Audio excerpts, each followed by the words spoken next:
Show you how to bag that shit up, this a triple beam. Had to turn you off from Gucci, now it's new Celine. Look, 9 level years when you lead the scene. You go to them hoes, to me you a queen. They asked me what I did, I gave you everything. Put you on the game, yeah, the better thing. Big rocks, let her wear, she got 7 chains on. My time is a prison, baby, I ain't staying long. Bitch, make me so proud of you. Know you got a nigga, but you mine too. Find that bitch, I might sign you. Make me so proud of you. Know you got a nigga, but you mine too. Find that bitch, I might sign you. Or slut you out in public if that's fine with you. Make me so proud of you. Yes, sir. We're back.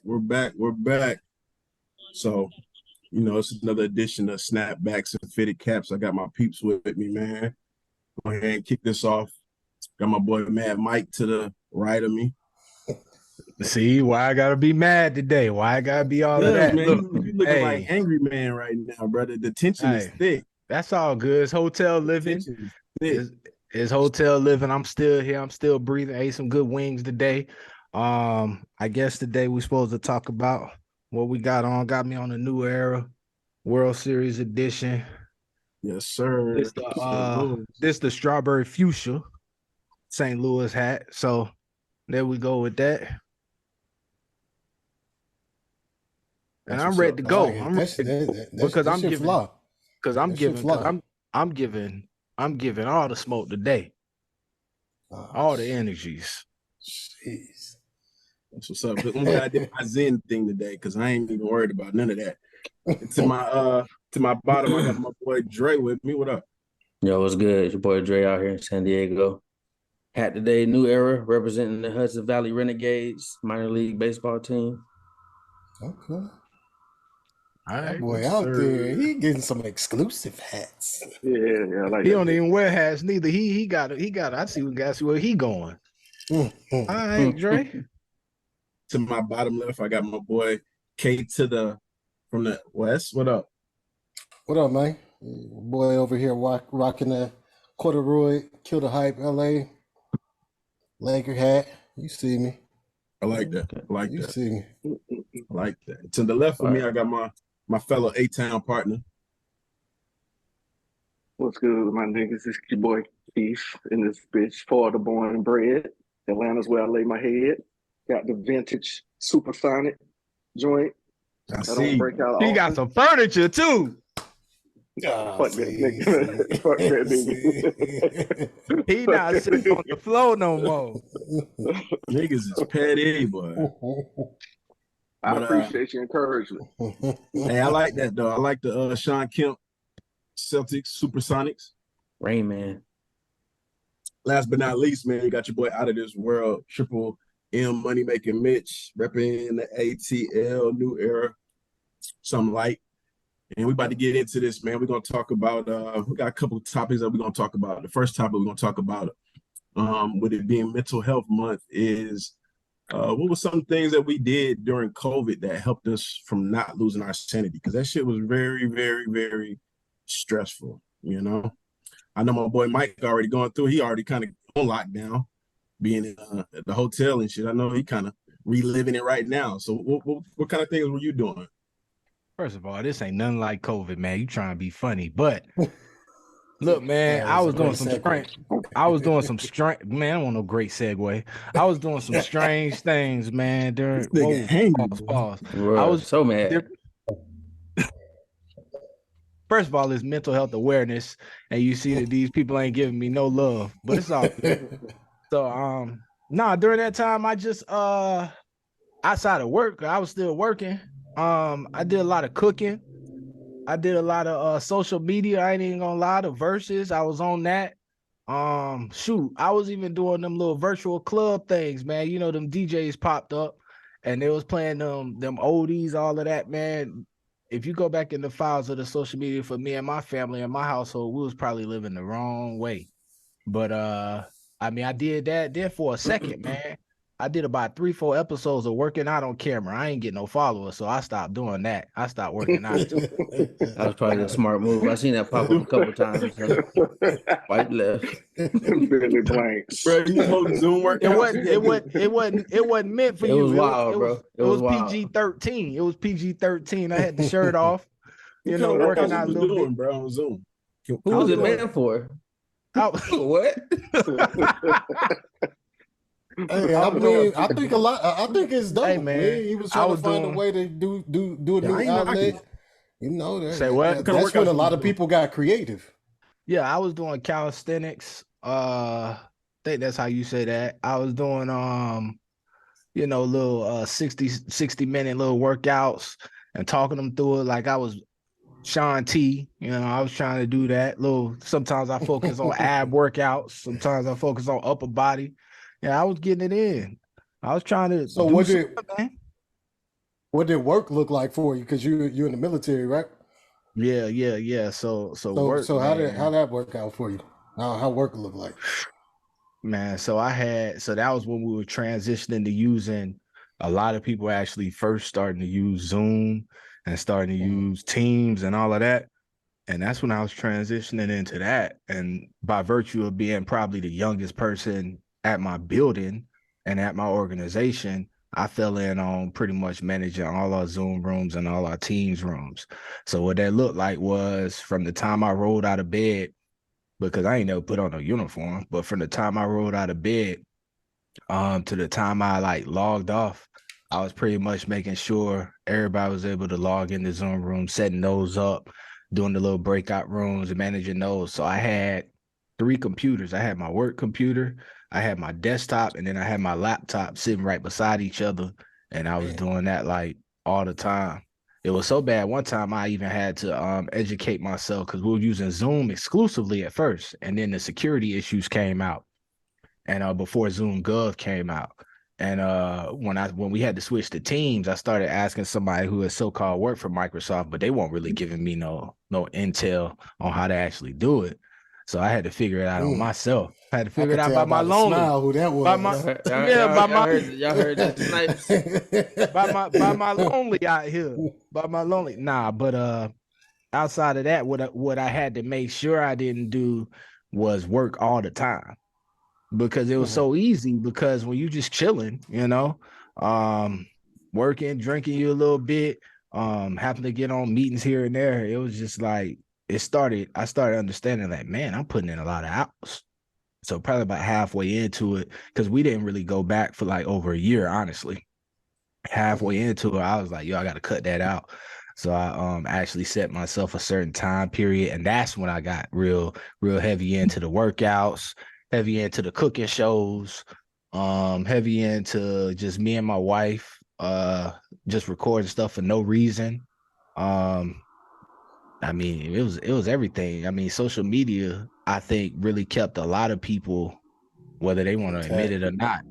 Yeah. Because it was the only source of real entertainment you could get, because you couldn't really, outside of going to the store and watching these fools put plastic bags on their head, you couldn't really go nowhere. Hey, shout out to Tory Lanez, man. He was keeping it real with the goddamn Nah. See, quarantine radio. He was, but little Boosie Badass was really keeping it real. He was really keeping it real. Like Twitter, IG, all that went X-rated. It was just crazy, man. You could see anything you wanted to. It was like watching TV. You just turn the channel. So I mean, that really got me locked in. Yeah. Hey, wasn't that kind of like the birth of like OnlyFans and stuff like that? Because I'm still trying to figure out when that was established, man. Nah, That was before OnlyFans was a before late. Well, no. I'm saying what it's used for now. I'm not talking about like what it originally was, but No, it was already when the females started empowering themselves. Like, no, it was already being used for that. oh, okay. More people probably joined. They numbers went up. their sales went up. Yeah, they numbers went up. They was doing numbers. OnlyFans popped off when Backpage closed down. Don't ask me how I know that, but yeah. Yeah. Okay. Yeah, we gonna get to you soon.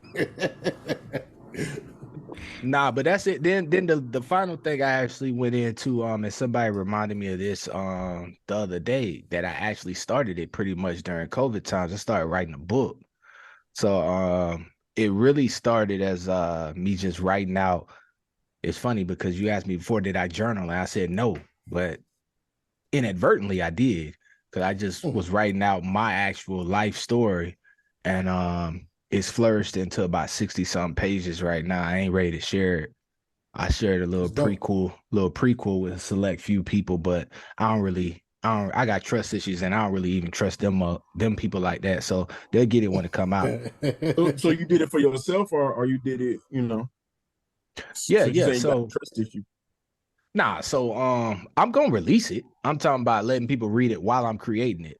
I let a few people do that, and I'm just joking. I probably will send them again when I get to a certain stopping point.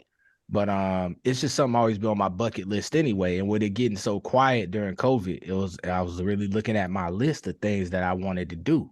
And that was one of them. And I was like, okay, I'm definitely gonna start doing this. And it just flourished into what it is now. And we'll see where it goes. I'm trying to get to at least probably about, with the way the chapters is set up, I probably am about halfway done before I do or see if I get a first edit or not after I reread it and really see, because it's real. And I don't know how my family gonna react. I don't know how certain people gonna react when I actually do decide to do something with it. So okay, dope, man. See, he hit you with the okay, Harper. Come on, man. That was dope, though. That's real dope. That's real dope. I like that. No, for real. It's fire. We already know this whole thing. He gonna throw shade at me, man. It's all good. He drinking liquor out of wine glass over there. No, I'm drinking wine. Nah, he drinking wine. Oh, okay. I'm just making sure. You blurry over there. What's wrong with the wall behind you? You don't need to be seeing what's going on over here. What about yourself, Keith? What COVID look like for you? I'm gonna be honest. Like when COVID first kicked off, I kind of had my mind wrapped up on I was just gonna work a lot and keep myself busy because being in the city. I'm gonna be honest. Like a lot of people came here during COVID because we were open when like New York and Baltimore. So at that time, I was working at a hydraulic plant, and I was a tester for hydraulic and air cylinders. Shit sound more extravagant than it really is, but it's like some tedious, meticulous shit. I tested cylinders as small as my hand. Some of them bitches I had to crane bigger than this apartment. So they started, once COVID kicked off, I was thinking we was going to slow down. Nah, they started amping up. We started working 10, 11 hours a day. Then we started working Saturday mornings, the mandatory overtime, because they couldn't get people to volunteer. So they started I had never heard of no shit like this till I moved to Georgia. How you gonna make me give you extra? They did the opposite. So we was booming, but my job, I was on my feet 10, 11 hours. That shit was taking a physical toll on me. I ain't 25 no more. I had been there 12 years. Yeah. And I was doing that. And when I was getting off, I was going home for probably like 3 hours. And then I would Uber for 6 or 7 hours in the night, sleep for about 4 hours, and go back to work. Man. I did this shit for like a year and a half, 2 years. Yo, let me ask you, Keith, how you feel about Ubering when the pandemic was like out there? How you felt by that? Question. I'm talking about like as far as like people getting in your car. I'm gonna be honest. This is gonna sound funny. I ain't putting nothing on the government, but I'm like, I was in the military and I got shots that I can't even tell you what they are. So I wasn't worried about the shit, man. Honestly, what I was like, they made us wear masks, and I'm like, I called it wearing a mask when I wasn't Uber driving, going to my normal 9 to 5. So it was like, obviously the mask didn't help at all anyway. So, I was doing that shit, and I got to the point where I was like, you know what? What it was, a lot of people were getting furloughed during that time. And that's when I was going to try to get furloughed, but because I was the only person in my position, they wouldn't let me get furloughed. So I was like, you know what I'm going to do? I had a plan set up where I wanted to drive cross country, but they wouldn't let me get off. So I took a week vacation. I was like, fuck it, y'all got to pay me, and I'm going to do it anyway. And when I first bought my car, I drove cross country. I drove from here to Denver, 19 hours nonstop, weed and Red Bulls, the whole ride. Kansas is the most boring shit I ever drove through in my life. I don't even know why niggas go to Kansas. Then I drove like 9 hours from Denver to Phoenix. I stayed with some people in Denver. Then I drove from Denver to Phoenix, stayed with some people in Phoenix. Then I drove from Phoenix to Houston. That was the worst part of the ride because it was West Texas desert. the most so for the you ride. so you just riding around taking the COVID everywhere, huh? I'm about to Tell say me, In that. every state. Wait a minute. But Dog, but look. looped again. Look, let me tell you something. You learn stuff about different parts of the country though, because like when I stopped, only time I stopped was to get gas into the bathroom when I was driving. And when I stopped in Kansas, nobody had masks on at all. Like Kansas, nobody was wearing masks. I'm like, so y'all just don't think y'all can catch it at all out here. Y'all just don't give a damn one of the two. But it shows you how in different areas, because when I got to like Phoenix or Denver, everybody had masks on. But when I got to like areas like Kansas or Missouri, yeah, they weren't wearing no masks. Yeah, the Midwest wasn't fucking with the mask at all. Yeah, so, but I mean, I will say it was one of the best things I ever did in my life, because like coming from Denver to Phoenix, I drove through the mountains coming into Phoenix that it took me off the GPS. I came down the highway that if you didn't have gas and you were gonna go about 20 miles, I was going. You ever see the car commercials where you wonder where they at when they filming, when the car be winding down them roads? I was driving some shit like that, and I had never hyperventilated driving till I came around the curve and I realized there was no ground over the other shoulder. It wasn't nothing but mountains and sky, and I was like, yeah, I need to slow. I was doing 35 in that bitch. Everybody coming around. That's it, but it's beautiful though, man. That shit was beautiful, and a lot of niggas here don't get to see shit like that. So I was taking videos and shit, and I would show people. And I come back here, they couldn't believe it. Man, go see some shit. It's out there. You ain't got to stay in the same area forever. Please. He was telling them to go get the COVID, go chase the COVID. No, during COVID, Ubering though, like Mike was talking about, dog, it didn't stop nothing here. I made the most money Ubering during COVID, because like New Year's during COVID, there was so many people came here from Chicago, New York, Baltimore. We came here just for the weekend. Why? Why? You going home sick? But man, it was probably one of the best things I ever did though, and I want to do it again. But that was a long. That was a lot of damn driving. I put some miles on my car too, so I don't know about that shit again. 19 hours in the car, but that ain't easy. No, it was 19 hours one ride. Shit, total it was 19, 31, 43, then another 47, 40, a total of 47 hours of driving. What was the reason for the trip? I just wanted to go. I always flew out there, and I knew if I drove, I was gonna get to see shit. Like when I came through New Mexico, man, it was like 5 o'clock in the morning, and I couldn't really see the skyline and shit, but I could see it was hills and shit. So I was like, I'm gonna stop at this pilot truck stop, sleep for about an hour. It was 5 in the morning. I'm gonna wake up. When I woke up, I don't know if y'all ever played Red Dead. I used to play that shit heavy. Man, this look like that's where they filmed that shit, because like the whole skyline, man, that shit's beautiful, man. I like that shit. No, I'm from the South. That boy like the scenery. I wouldn't live out there. I wouldn't live out there, but I mean, it's good because it seemed like you could see the whole town when you were driving up on it before you even got to it off the highway. Then you ride by that bitch, and it's another one for like 8 miles. See, I'm used to that shit, but on some country type shit in Florida, that Florida Panhandle, Lower Alabama shit. But yeah, I suggest, man, if you got the energy to drive that far. I only had one mishap. I ain't doing that. But see, I did it before when I was in the Air Force, because I was with a homegirl that me and her had the decision to either fly to Phoenix or drive. And it was I-10 the whole way from our part of Florida. I-10 run from Jacksonville to Los Angeles. So we drove that bitch. I'd never do it with her again because it was her first time really driving. She was from Richmond, Virginia. She didn't know what she was doing. She was looking up at mountains while we're coming around curves and shit. I don't need that action. I need you to pay attention to the coyotes out there.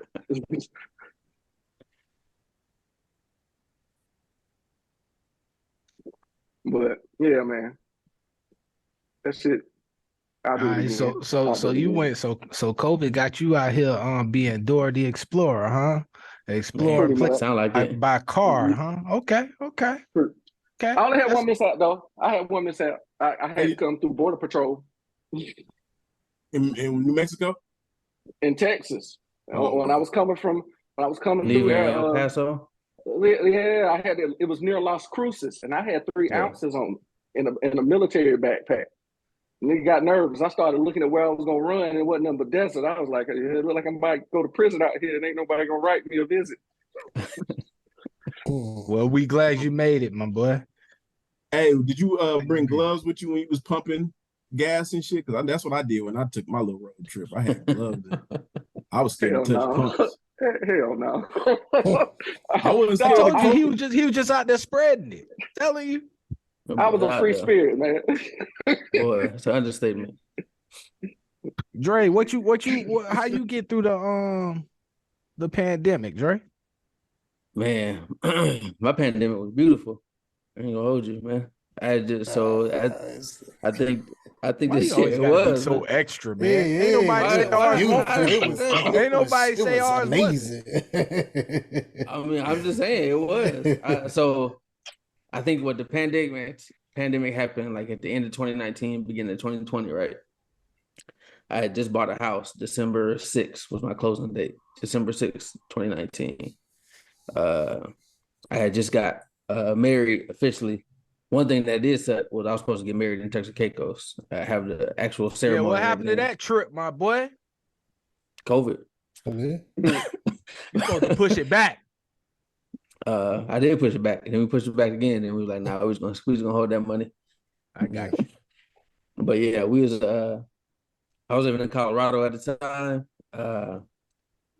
Had just bought a crib. Just bought a crib. We had just moved in. Had just blew a lot on some furniture. And then right when COVID hit, I was like, damn, we can't go nowhere. We can't do nothing. I had some savings. Wifey had some savings. I was like, well, I guess we just here. But it was beautiful because we had, like I said, we had a 5-room house, bedroom house. I felt like I lived there. I seen so many pictures of it. We had a finished basement. I seen the theater room and everything. Yeah, that's when my wife started doing her content creation thing, and she was like, "Yeah, I'm gonna go harder on this Instagram." And her goal was to get 1,000 followers by the end of the year.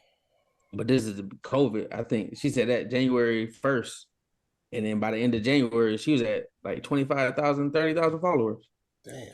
Damn. So she was pushing that content, man. And I wasn't pushing nothing, but y'all wasn't working. Nah, we didn't leave the house. We was VA and savings. I was on Call of Duty. That's when I started getting I went and got my IT certs back. I was like, well, I can't do nothing else. So I guess I'll study. So I started studying, doing my IT certs, watching movies, spending time with my kids, building snowman because it was snowing every other day, listening to music. Like I said, it was beautiful, man. All we did was I bought a new grill, grilling every day, but it was funny because I could tell, like sometimes we would go out and we had friends and stuff that was out there in Colorado, and I could just tell like everybody pandemic wasn't the same. But for the most part, I was kind of thankful for it because I felt like it brought me and my family closer together because we was just always. It was a movie night every other night. Listening when the verses popped off, and Boosie with the Pupali Guap, he had us held down. I don't know if y'all remember what that stand for, but put it on live, he gonna give you 1,000.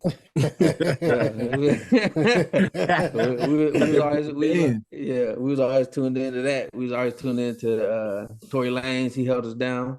Yeah, free my boy Tory. We know he ain't shoot. Man, come on now. Yeah, I mean, other than that, I did what Mike said. I was cooking heavy, so I did end up getting a job in April of 2020. But as right after I got my cert, so I was trying to roll into something that way I could build up my experience and stuff. And I got a job with Microsoft doing tech support. I'm gonna tell you right now, if y'all ever decide to call Microsoft for tech support, don't. Trash. Boy, terrible. The training they had us in, they had us in training with, no offense, but everybody that was teaching us was from Africa. And they had probably about 35 letters in their first name and 40 letters in their last name. The language barrier was crazy. I'm like, y'all supposed to be teaching, like y'all ain't teaching us how to do nothing. They was like, yeah, just Google it. Y'all basically just Google it. You Google experts. Y'all they called us Google Elite. They said y'all Google Elite. I said, what make us elite? They was like, y'all getting paid to do it? It was like, okay, man. I'm telling you, like somebody would send me a message because my main job was migrating people from Skype over to Teams. So when people would email me when they was having problems with the integration, our only quota was 1.1 contact per day. So we just had to contact them at least once a day, a phone call or email. So they would send me an email saying something was wrong. I would be playing Call of Duty all day, playing. I was playing. Terrible work ethic. They hired because I need to get my because I didn't know what to do. I couldn't tell them nothing. I could Google it. So it got to the point. It did get to the point where I would clock in. I would be clocking in all morning at 2:55 because I got off at 3. At 2:55, I'll go in, check out my emails, and I would email everybody. Did you turn it off and turn it back on? Send, and then log out. And I holler at them, whatever their response is, I'll see it tomorrow at 2:55. Man, I know exactly what you're talking about. I mean, that's just what it was at the time. I mean, the leadership was terrible, man. I mean, it was all bad, but it worked out for me because towards the end of it, my homeboy was telling me that they had a job doing what I do now, which is HBSS, host-based security solutions. So basically, he told me that I got a job with them. It was like a hybrid schedule. So I was working towards the end of 2020. I was working and staying at home. It was like week on, week off. And I was just learning a new skill. And that was dope because I actually enjoyed that. So I was actually putting forth a lot of effort in that, which is why I was able to move to San Diego now. But yeah, pandemic was lovely for me. So, where was you before you was in San Diego? Colorado. I was out in Colorado. You fell asleep, bro? Yeah, no, I mean he went from San Diego to Colorado back to San Diego. Yeah, that was way before the pandemic. That was before the pandemic, though. Keith ain't even listened to the story, man. Look at that. Shut up.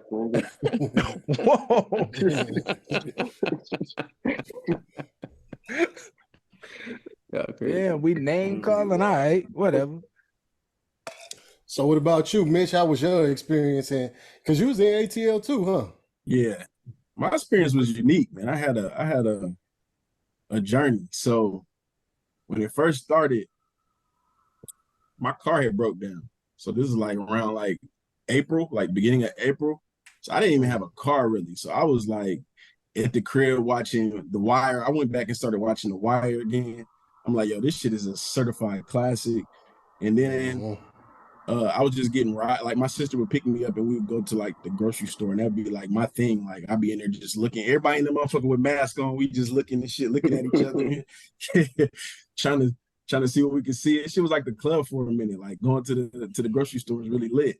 But then like towards the end of April, it started getting more lax. Like we weren't, you know what I'm saying, wasn't like as busy with the mask mandates and all that type of stuff. So, and then at that time I started in the process of buying a car and ended up getting me a car, started working out, riding my bike. That was my thing. Like I used to like riding my bike. We have a lot of bike trails over where I stay. So I used to get on my bike, hit the trails, just get outside, you know, smell some fresh air, man. Cause I was in the crib too long. Like it was, and my job, like the job that I have, we work in the lab, so we have to go into work. But like at the time, I didn't have a car. My manager wasn't tripping. He was just like, "Shit, you good? Like, you know what I'm saying? They'll take care of it." And then after a while, I felt like an obligation. I'm like, "Yo, I gotta, you know what I'm saying, figure out something." So I was catching Uber or riding my bike to work because I'm not too far from my job, so I was riding my bike to work, just doing things to just get out the house. Cause I'm like, "Yo, I can't just be in this house. Like this is just too much." Like all I was doing in that motherfucker, smoking weed, watching Netflix, everything on. I caught up with Ozark, Wire, cooking food, drinking alcohol, like just coming up with recipes, all on motherfucking Instagram, all that shit, like on Tinder. And then at the time, I started talking to my girl. That's it. Boy said he was on Tinder. I was on Tinder tough. I was on Tinder trying to make it happen. I'm like, yeah, Tinder swindler. We gotta make something happen. Yeah. We gotta make something happen, bro. Because it was, you know, y'all niggas got families. I didn't have a family. I didn't have a family at the time. I just did that motherfucker by myself. I had to do some real life decisions. Like, yo, the world can end, and I'm just in this motherfucker by myself. Like, what is we gonna do here? Like, we gotta figure this out. Like, it wasn't looking good for you, boy. And so then I ended up meeting my girl. We ended up started talking around June, July-ish. Me and her started talking. And then, since Georgia was open, we was able to go on dates and things like that and hang out. And she was like really like helped the nigga, you know what I'm saying? So we started building that relationship and that bond during COVID. Then I took a trip too. I went to go see my family up in the Midwest, drove up to St. Louis, stopped at St. Louis, and then went to Iowa. And like I said, I was using the gloves. I don't know about Keith, but I was scared to touch the pumps. I wasn't scared about the mask shit, but it was just like, I'm not about to be touching these pumps in different places. I don't know what these niggas got and what they got going on. Mitch was scared to touch the pumps, but he on Tinder though. Yeah. Facts. I'm sure he touch no rump. I'm sure he was using the gloves there scared to touch no rump. For real. For real. So took a little road trip, man. Seen my homeboy in college, hung out with him for like a couple days. Then went and hung out with my family for like 4 or 5 days. And like I said, work was great because we supposed to be in the lab. They letting us work like 1-2 days a week. So I'm loving that shit. Like we getting paid, our salary, but we only got to come in that motherfucker like 1 to 2 days a week. So I'm going to Stone Mountain. I'm just doing all kind of shit, man. I was, everybody was just figuring it out, trying to come up with hustles and just new ways to reinvent yourself. And that's pretty much what I was doing. You know what I'm saying?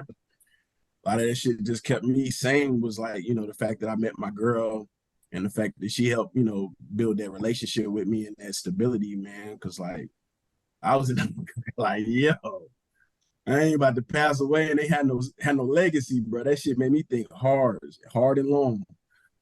And everything, came to fruition like after that, you know what I'm saying? Because now I got my son and I got a family, so it was a good thing.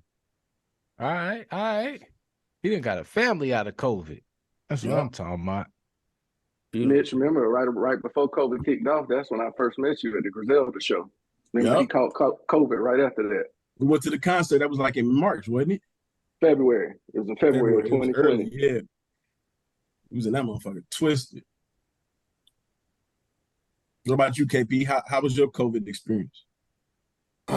Man, mine was filled with ups and downs, smiles and frowns, man. Really just before COVID popped off, I was going through like a huge little custody thing with my daughter.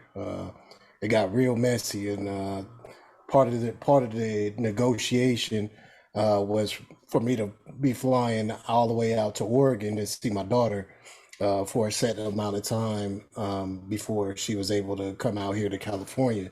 So I'm supposed to be racking in, my visits, even though, my daughter, I was flying out there a lot before COVID, but, some women get a little overzealous and, going through the court system. And then, so it kind of messed up my ability to fly out. That's one thing that I hated about COVID.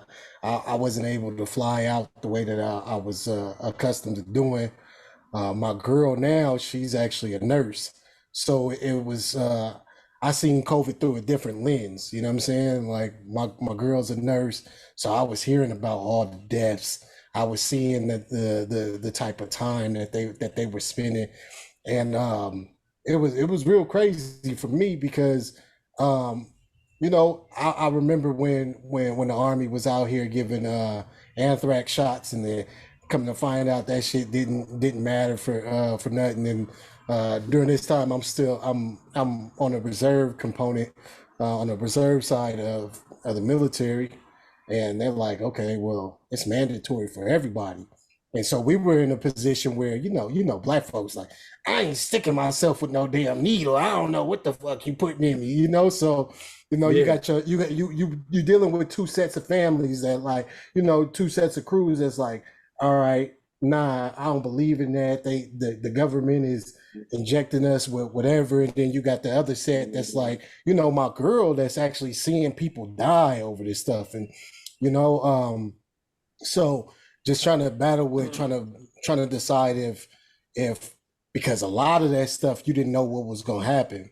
If you don't get the shot, you don't know how that affects your VA disability. because now you might have a dishonorable discharge on your stuff. So I'm like, all right, I gotta go get the shot. Same thing like you, Mitch. You know, we got bike trails right, like a light down the street that kind of run through like I think 6 different cities. So I got a couple family members that actually stay relatively close within like a 5-minute radius of me. And so we'll catch the little bike trails and stuff like that. Everybody in the house was getting hit with COVID. My girl was the first one to get hit with it. And so just dealing with like having a nurse in the house and seeing how serious she took it, you know, like we didn't play no games with it, you know. And when it hit the house, it shook up things for a little bit. Work-wise, I wasn't doing nothing. I was with Drake on Call of Duty. You know what I'm saying? Every day. over there getting my kills up. You know what I'm saying? So it was just Call of Duty. I remember them nights. I'd be up about 3 in the morning with y'all niggas. Oh yeah. So it was just Call of Duty. That was when 2K. We was playing 2K. That shit trash now. Watching a lot of stuff on Netflix. Man, the Tiger King was popping back then. You know, so it was a lot of chilling, man. And then the grocery stores out here look bad, man. They look bad. And so it was good that I had family, and we, like I said, we're all relatively like in the same area. So if we couldn't get something, another family member would have it and be like, all right, well, this is what I got. And so it was like a bartering system, you know. And then the crazy thing is, I think this is when I really started getting into Walking Dead. I'm like, bruh, like this is crazy. This is how that type of stuff, because when the Walking Dead was popping, that's when you had, you know, the governor, you had Negan and his crew. So you like, man, if this shit really pop off. So, you know, my step pops, he was really into guns and stuff like that. So you start building your own gun, you getting ready for the zombie apocalypse and stuff like that. And then I bought my first gun during COVID. Yeah, I built my first gun, my first AR during COVID. And then from there, it was going bad for the most part. You know, I had some sunny sides. But my father ended up passing away during COVID, towards the end. And that was the most difficult part for me because, you know, he died alone. He died alone. We wasn't able to see him. You know, some of my sisters, some of my siblings, they didn't have closure with him. You know what I'm saying? And that was really difficult for us, man. Just you know, me and my pops was very close. We had some stuff going on towards the end, and that was stuff that I wish that we could have hashed out. But just in regards to just seeing your father pass away and him pass away with nobody by his side, that was really tough for us. So that's when I started drinking heavy and just start kind of going through the process and trying to heal. And you know, just my relationship with my girl, my relationship with others, you know, I was learning how to mask a lot of stuff, you know, put it on the facade so people didn't see, you know, the pain that I was going through. And it was interesting hearing Mike talk about, you know, a book, because that's also one of the things that me and my pops was talking about doing, you know, just writing a book. And the way that we kind of wanted it to translate was him start off explaining, you know, his life and how he grew up and what shaped him to be the human being that it was. And then kind of, you know, him raising me the way that he raised me, and I'm picking up some of the habits that he had. And you know, it's starting to become a generational, you know, a generational curse, or things that, you know, learned behaviors. You're starting to learn, have learned behaviors. And, you know, unfortunately, we never was able to get that started. But, you know, it brought me closer to my kids, you know, even my girls' kids, you know. We start doing things like board games and just chilling and having movie nights and stuff like that. So, I just took that and tried to make something gold at the end of it. So that's what COVID looked like to me. It was a lot of ups and downs, man. Condolences. It was definitely a lot, man, especially with the civil rights thing that was going on with the George Floyd happening at the same time, and marching, and it was a lot going on, man. So I'm just happy that we was all to make it through, bro, and see the light at the tunnel. Because, like I said, man, I was sitting in this house. I'm like, I don't want to die, bro, without a family. Like, this shit is not it. You know what I'm saying? Like, this Did any of y'all catch COVID? I caught it when it wasn't nothing. I caught it just I think like this year, as a matter of fact, or no, last year it was 5 days. I was trying to escape the room, like I got the watered down version, the stepped on version. When it wasn't blue magic. It was a point where that shit was taking niggas out. Bro, I caught COVID. I think before they were saying it was COVID. I caught that shit. Me and my wife caught that shit. I think I caught it twice, but that second time I caught it for sure. I was done, man. When I say done, I mean, shoot, Drake probably say I was on the phone talking to him about it. I couldn't even feel my body, man. Like, I couldn't feel my body at all. And then our bedroom was upstairs. I didn't want to go downstairs. It was scary hours for real. Like, it was so bad. Smell? Did you taste? Bruh, so I could, but then things tasted weird. So like ketchup tasted weird. Hot sauce was tasting weird. Like, things tasted weird. I could still taste them. Anything with high sugar content was definitely tasting different. But y'all got it nothing down. I caught it earlier. I caught it before it was COVID. Watch Dre say he ain't catch the shit. You ain't catch the shit? Nah, he caught it. They weren't calling it COVID. Man, please. Ever catch it? Ain't nobody in my house catch it. And matter of fact, I didn't actually even take a COVID test until probably about 2-3 months ago. I was like, man, this got to be what COVID was. I was like, man, because I feel crazy because I really don't get sick like that. And my wife, she get mad all the time because I say that, like, she'll be saying that she's sick or she hurt or something, and I'll be like, can't relate because I don't be getting sick like that. Yeah, I'm like that too, Dre. So a couple months ago, I actually took a COVID test for my job because I felt like I was sick, and it's just one of the requirements. If you feel like you're sick, before they let you come back, you got to take a COVID test. So I took one, and it was still negative. But I mean, through the entire, like I said, once the pandemic hit, I was in the house. Like, we was always in the house, and when we did go outside, only time we went outside is if it snowed real heavy because we had a 4-wheel drive truck, and we would go out and wouldn't nobody else be out there. So when we went outside, it was empty anyway. But yeah, no, I didn't catch it. I'm gonna show y'all how deep down how people are about COVID. When I caught that shit, I was out of work for about 4 days. They were trying to get me to come back to work before I'm like, oh, like I'm still sore. And like, they was trying to go by the little regulations where it's been within. I know I've been out within the time frame. Was this though? I'm like, still was this like sore. Earlier? January 2021. Oh, okay. So get your ass back to work. What you talking about? No, I'm with him on that one. I'm with him on that one. Omicron. You lucky we gave you a couple of days off. Yeah. Hey, I will say one symptomatic at this point. He catch that blue magic like KP said. It wasn't that blue magic. I'm not gonna be the reason why 80-year-old niggas in my job died. I was seeing how everybody was getting time off for catching COVID when I finally did start working, and like I said, I was working on it's like a week on, week off schedule. But I'm like, hold up, buddy ain't been working like a month. Like, he ain't on a week on, he still ain't here. What's up? Like, oh, his family member caught COVID. Somebody else caught COVID.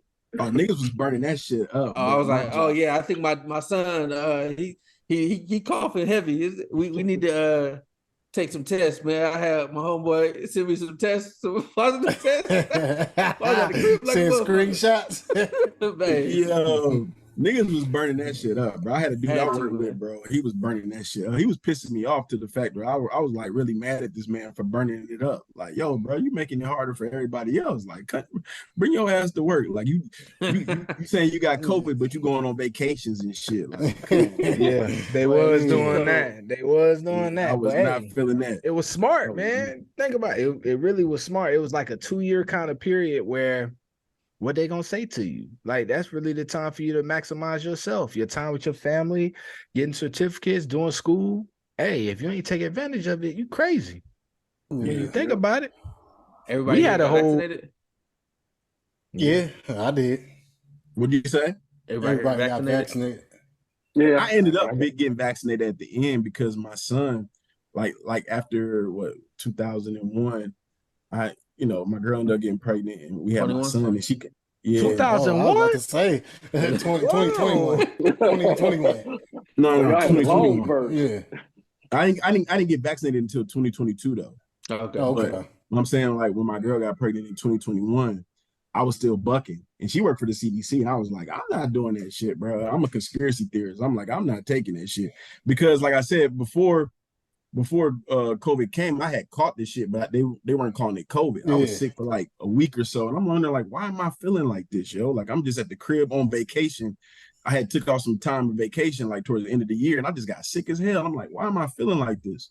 For like a whole week, couldn't even leave the house, couldn't do nothing. So when actually COVID happened, I was fine. Like, I was good for like a whole year and a half, traveling and everything, not even wearing no mask, all out doing whatever. I didn't end up catching it again until the Omicron came out. And then, like, I was still good too. I was probably sick for like a day and a half, but my girl ended up getting sick. My dad ended up getting sick. He brought the shit with him from Detroit and got us all sick. So it was crazy because, like, my girl was dealing with it. She pregnant and she had COVID. So it was like, yo, talk to me. She was like, yo, you gotta get the vaccine because we don't want this to happen again. And then, we was thinking, like, if I go to the hospital, they're not gonna let us in because they was acting, the hospital's acting real funny. Like, you ain't got a vaccine. So, but check this out though. I got vaccinated, went to the hospital, and my girl tested positive for COVID, and they didn't even like test me. They didn't even ask me nothing. So it was like I felt like I got the vaccination for no reason. I was high key mad, like deep down inside, like, yo, I got the vaccination for nothing because these niggas didn't even ask me about nothing. They didn't ask me about my car. And then after that, it got lax. Like, it was just like, it was always lax down south though, bro. So Atlanta, Florida, it was always lax. It wasn't lax like that in Virginia. And it was funny because we were dealing with, I heard y'all mention it earlier, we were dealing with COVID the same time we were dealing with civil unrest. And I mean, they was burning down the city in Richmond, man.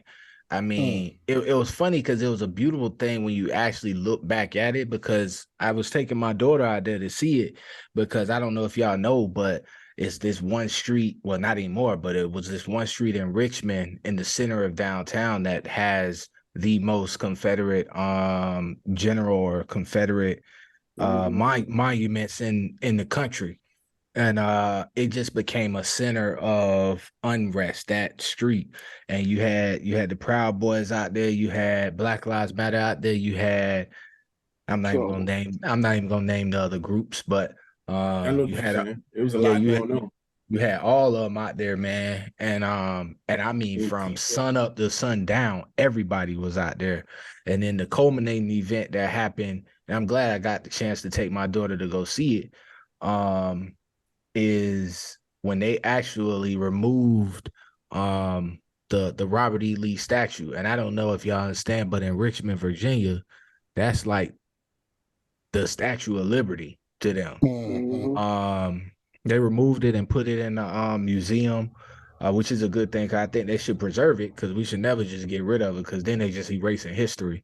But to see that, and then people out with masks out there, but still out there protesting, it's funny the things that people will come together for, and they don't care about COVID at that point, because I mean, to some of them people, it was more important to them to try to stop them from taking the statue down than for them to actually be safe and not get COVID. So it was a weird time in Richmond, and it was actually like pretty scary hours for people who look like us.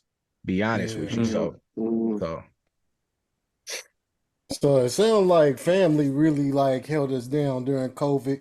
Some of us spent time with our family. Some of us created some. It actually brought me down to our next topic. I was actually watching something with what's her name, Eva. Yeah. Eva Longoria. I mean, not Yeah, Longoria. no, not. Yeah. Look at you. Longoria. Throwing dirt on people's names. Yeah, The other one. The other one. yeah. American Next Eva Top Model, Pickford. Eva Bassett. Eva Pickford. Oh, it ain't Mhm. Pickford no more? Oh, okay. See. Yeah, it looked like her ex-husband. Actually, hold on one second. All right, my camera was acting up. Her ex-husband, who actually adopted her daughter through a previous marriage, is now looking at child support. You know, he adopted the little girl, and part of the divorce is him paying child support. How y'all feel about that? How old was the little girl when he adopted her? Well, She she was was pretty young, huh? She was Yeah, was she young because she the daughter is with old dude that was on Deuces with Chris Brown, Kevin McCall. Yeah. Yeah. And he was going through some mental health stuff, and I guess he adopted her, you know, and some people are like, oh, that's not his responsibility. For me, I feel like, you know, if you adopt somebody, you know, that's taking it as you taking it to the next step. You know, some of us are step parents by the eyes of the law. You know, we're step parents, but once you adopt a child, like you taking on that responsibility to a whole nother level. So I think he should be paying, you know, some child support on that kid. Yo, so two things. I just want to make two quick points. First thing, I don't necessarily believe in child support, At but all. I don't either. And I'll go into why. So I mean, that's a whole nother side. yeah. I think, but I'm glad you brought that up though. Yeah, I think people should just make more mature decisions about who they may have children with. I'm just gonna be real with you, and not in the sense of we gonna be together forever, but it should be in the sense of somebody that's responsible enough, or not even responsible enough, honorable enough to take care of something that's theirs. You know, that is the most precious thing they can have, their child, and that's male or female in my mind. Now, when it comes to adopting and step parents, I'm just gonna be real about me personally. I've reflected enough, and I know myself. So if me and my wife were to actually divorce, I'm not being no step parent because I ain't got that in me. I'm just gonna be real with you. So, and I don't have no issue with that. The only time I have an issue with it is when somebody act as if they got it in them, and then they turn around, they adopt, or they just in their life for forever. I don't really care about the paperwork for adoption, but then they end up breaking up with the mother, and then they no longer in that child's life. Now that's wrong, in my opinion. That's hard to do, bro. What's hard to do? Be in a relationship with a woman, get attached to her kid, and then y'all break up. I don't think it's hard to do because niggas do it every day. Niggas. We're not talking about it. Yeah. I'm saying like my perspective. So you think? So with that thought process, you think this nigga laughing over here? No, with that thought process, so you saying that God forbid anything you and your wife break up, you're not dealing with any woman that has a kid. That's what you're saying. I ain't marrying no woman or being up in no house with no. So I'm gonna be honest with you. If I were to actually me and my wife was not to actually make it, I'm probably gonna be a hoe out here in these streets. I'm just gonna be real. I'm just gonna be real with you. I done put in 20 years. Yeah. I'm just gonna be a hoe. Are you ready to soak your royal oats? I'm not about to. and since high school. Yeah, I remember. So now you got me going down the long story. So I met my wife when I was 4. What? What you say, man? There you go. Just tell you the story. Nah, I met my wife when I was 14, man. So and I had my first child when I was 16. So and she just, I mean, by the grace of God, she just finished her first year in college. So I guess it worked out, you know, and we 3 kids later. So I guess it worked out. We done went through some ups and downs, some maturation processes. I'm only 35. Some maturation processes, some dumb decisions, some better decisions, you know. So it ain't all been good. Because I was going, okay. Yeah, I'm like, hold on. How you know the whole life is something that you, okay. It makes sense. So some decisions were made. Good. Yeah. You know, so growing pains, growing up, you know, figuring out who we were as individuals, and being all right with that, you know. So, and funny thing is, I think at this point in life, if we weren't all right, that would be all right, to be real with you. So, yeah, I just couldn't see myself being a step parent because I don't know, and not knowing is not right for that child, in my opinion. I don't know if I'm gonna be all right once we break up, if I'm still gonna want to be there and be involved in that child's life, just to be honest with you. So if you not, I feel you just shouldn't put yourself in that situation, because the person that's losing is somebody that's innocent. They ain't got nothing to do with it. Yeah. And you see it every day, not with us necessarily, but you see it every day where they all lovey-dovey involved in that child's life, and then as soon as they no longer married or they no longer together, they don't give a shit about that child. So and I see it. Women can weaponize children. People can weaponize children. Yeah, I don't want to say women, because I mean, I'm just speaking from a man's perspective. I'm not a woman, so I can't speak from a woman's perspective. I'm just saying. Well, you know how I've seen us do it? I've seen us do it on the other side of the coin, where it's like don't have this nigga around my child. That's a way of weaponizing. You know what I'm saying? I think so. Another way, and this is not to say that you're not supposed to continue living your life, but another reason why I wouldn't be able to do it is I'm gonna be successful. I mean, ain't no humility in that. I'm just gonna be real with you. I tell myself that every morning when I wake up. Okay. The next person might the next person might not think like that. And what I don't want to have happen is there be this 2 contrasting lifestyles with this child. And now it's a battle between, okay, how do I, because I'm the one who has the higher emotional intelligence, just being real, how do I then make sure I'm communicating to this child, and therefore you understand? I do, man. You ain't even met the person that you talking to. I'm gonna have it, bro. I'm gonna have it, my boy. I've been working on it. Don't laugh at me, nigga. I got the higher emotional intelligence as somebody you ain't even met. Hey, man. What happened? Yeah, that's what I said. Thank God. Then what? So how you think you would feel? How you think you would feel if?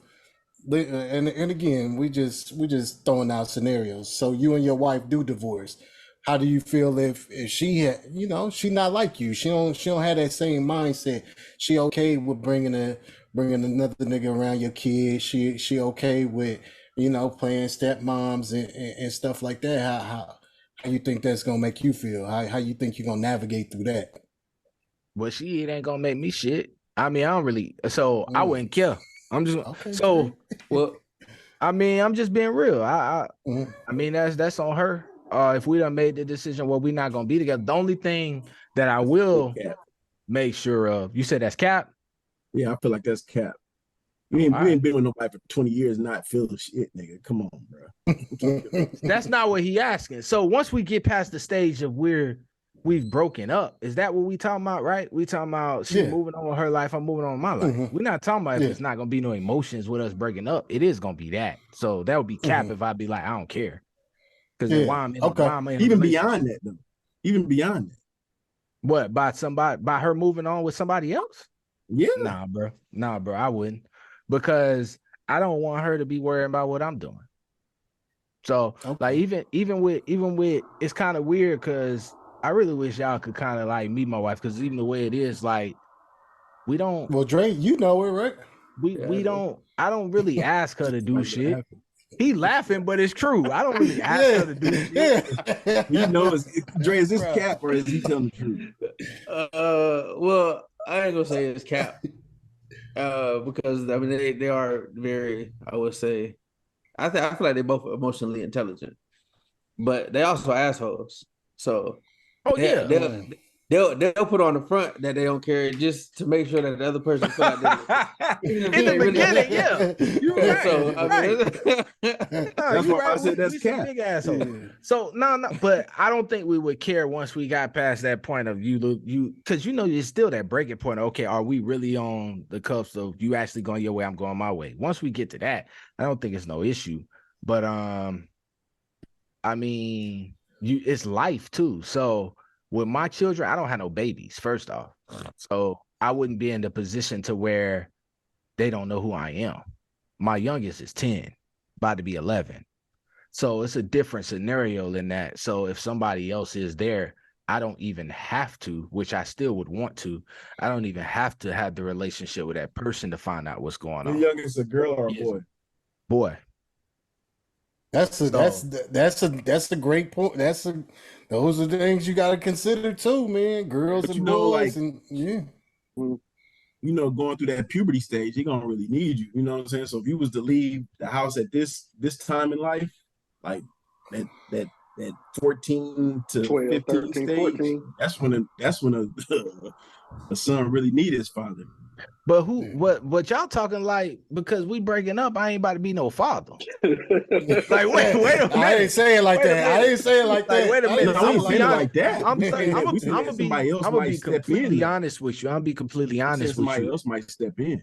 And it's they should also be stepping in as another. So I've had this conversation with Dre. So where do that line draw though? That's another question I'm gonna ask you then. You know what I would want? I would want that other person to act as an extension of me. And the reason I say that is because I didn't have nobody. I had my mama and half of that, really.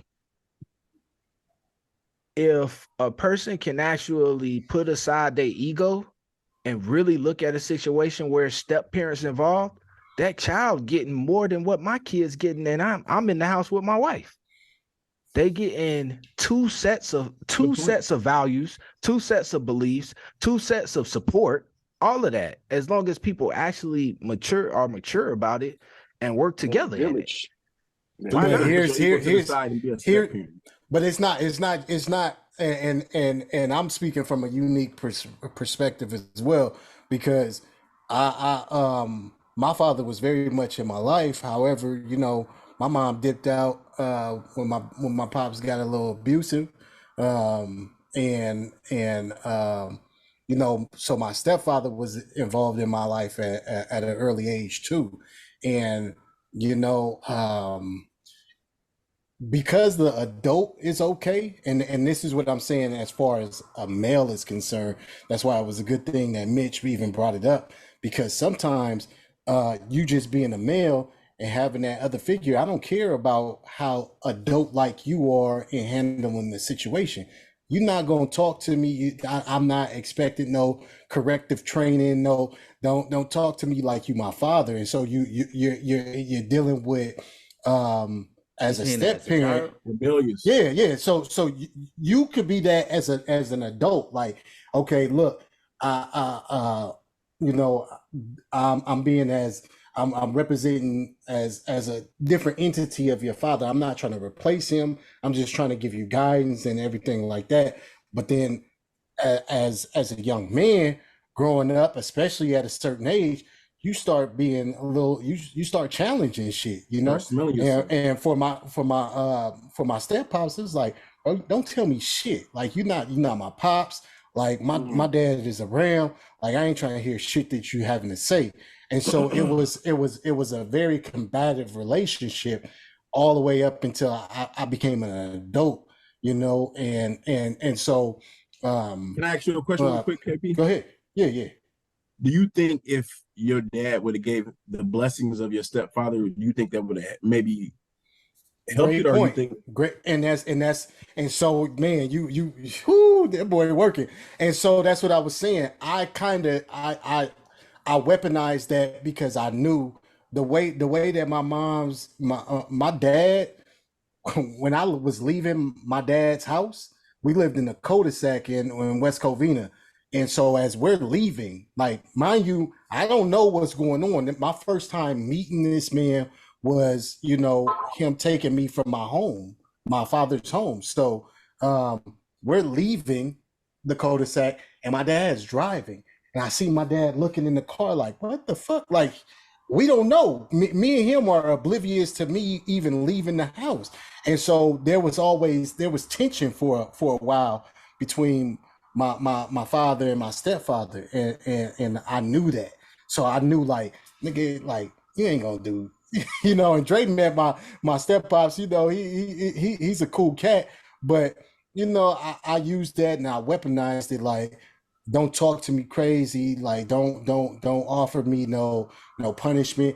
But it was that, and growing up, my brother and sister, you know, that was their dad, and I felt like he treated me different. You know what I'm saying? I felt like I felt like when my brother would do something silly, you know, the nigga would find a reason to put me on punishment. I never forget. My brother got in trouble for something, and I felt like he was finding a reason to put me on punishment because his son was on punishment, and I got on punishment for 2 weeks for taking batteries out the remote, out the fucking TV remote, and put them in my Walkman. So it was a lot of like silly shit that I had to deal with, and so it created resentment.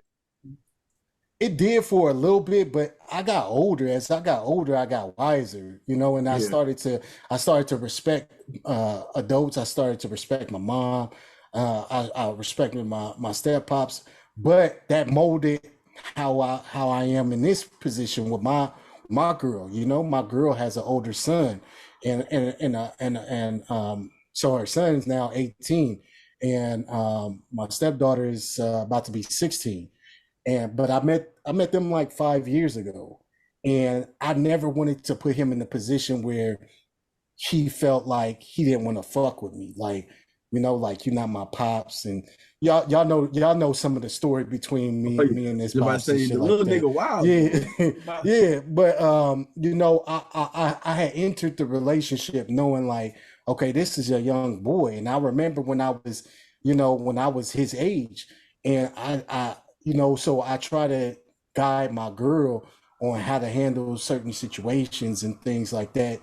And I try to play the back because I don't want no riff. And I think that when he gets older, I think he'll respect me more to where I'm able to give him some guidance and stuff like that. Me and Malaysia, we like this, you know. That's the little homie, and not even just a little homie. I look at her like, I look at both of them like they my kids. Like, I go to war for them, like I go to war like my biological kids. But you know, I just try to tread a fine line. So I think it's interesting, man. It's well, experience is the best teacher. No lines.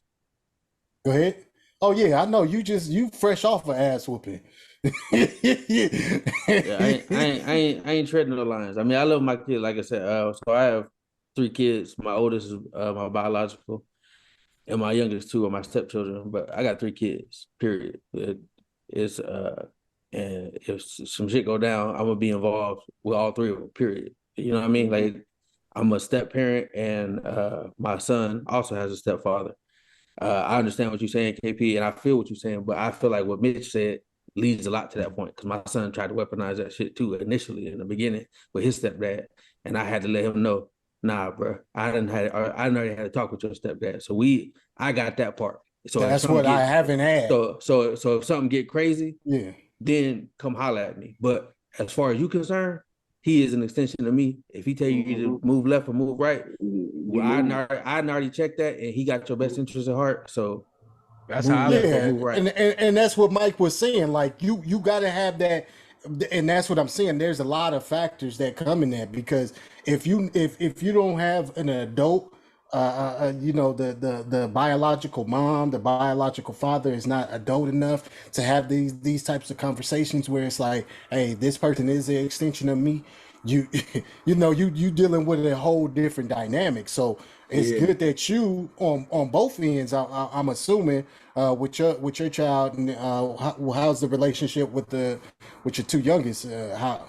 As far as with him, really non-existent. But in the beginning, I stepped up and the same thing. Like before I made sure we established contact. Like I felt like it was a situation where he was trying to duck me, and I've been on that side too, where my oldest son, when me and my oldest son, me and his mom split initially, the dude she started talking to, like he was at the crib, but he was trying to like avoid meeting me. Like every time I show up.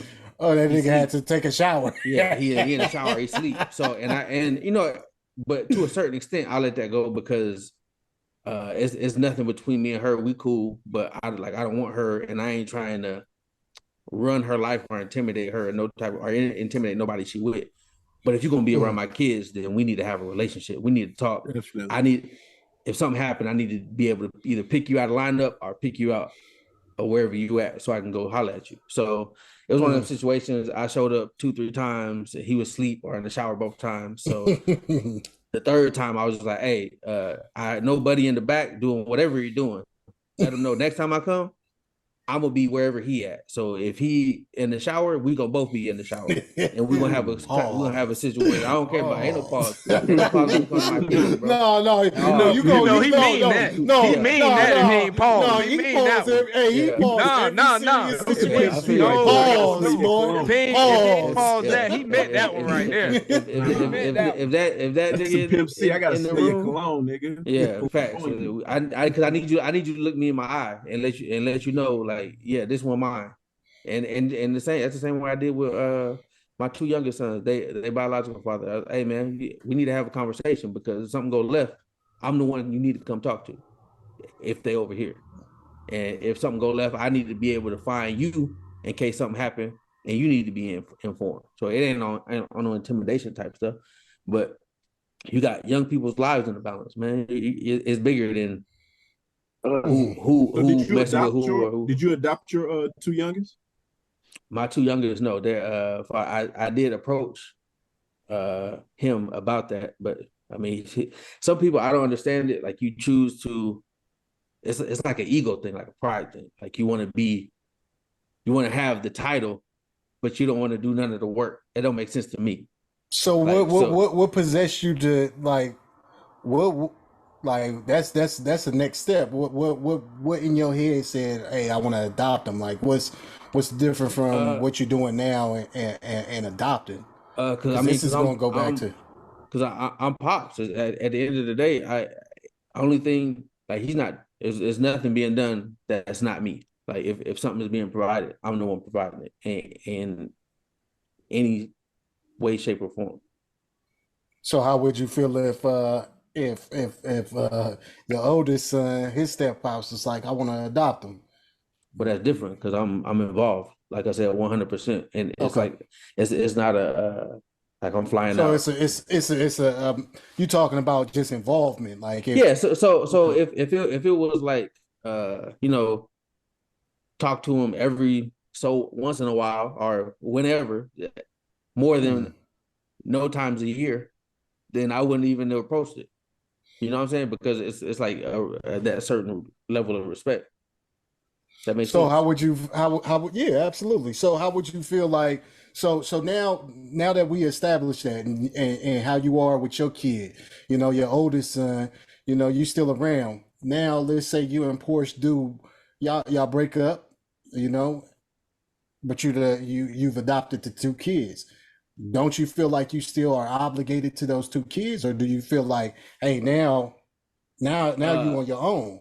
Because I definitely feel obligated, but not with no child support. But that's only because I agree. No, hold on, because it sounds funny. But it's not. I get you. Because I don't believe in child support. Like, so me and for my oldest son, I don't pay child support, but that's because I'm in his life. Like, must be nice. When I got him, I take care of him. When his mama got him, she take care of him. And and she already know if it's anything that you need that you can't cover while you got him, then holler at me and I got you.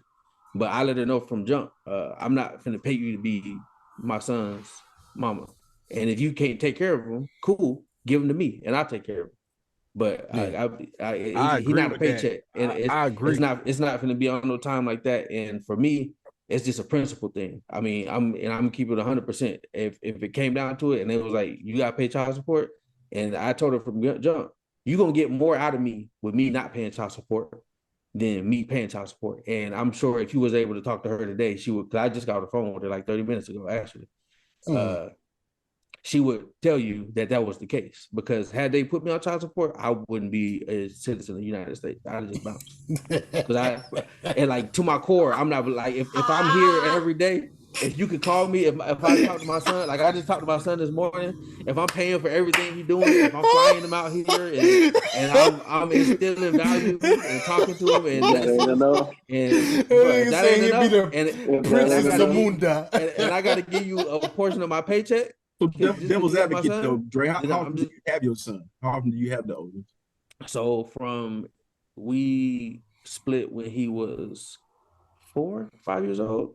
We've had a rotational custody of him. So every other year is my year. So I get him every other year in summer. And at one point, like during COVID, I had him for 2 years. And prior to that, I had him so the longest stretch I've had him for is 3 years. From front to front, and never have I asked her for anything, like not trying to make it sound like nothing, but whenever she's asked me for something, it's always been there, and it's usually there before she even asks. So like it's usually not an asking thing, and we go half on everything because like we went half on the baby, so we're gonna go half on all this stuff unless it's something like. And actually, when he at my crib, I don't even ask her for nothing. Yeah. So like anything, I got the totality of him. But when she got him, like you still have to. It's your responsibility. You harbor some responsibility for this kid. Like, this can't just be some a benefit for you. Like, you know what I'm saying? We both chose to have it or not have it. Because I mean, I'm gonna keep it real. And my sons asked me, and I told them, nah, bro, we was trying to abort. We was trying to get up off that. You shouldn't say that. Why not? We was. You don't need to know that. I think if he asked, you should tell him. I think if he asked, but it was more of a learning because, like I said, my son is 18 now, and I let him know. Yeah, like the life I have now is not the life I was planning. Like I had a scholarship to Morehouse. I was trying to go to school. Like I had to change all that and join the army and go to war instead because I decided to have it. So if that's what you want to do while you're younger, then that's what it's gonna look like. So yeah, I mean, let's keep it real. Like we both had to change our lives. So I'm with that. I mean, we in this together. Period. And she already know if it's something. She, like I said, we just talked 30 minutes ago, and it was laughs and jokes. What about you, Keith? You got kids?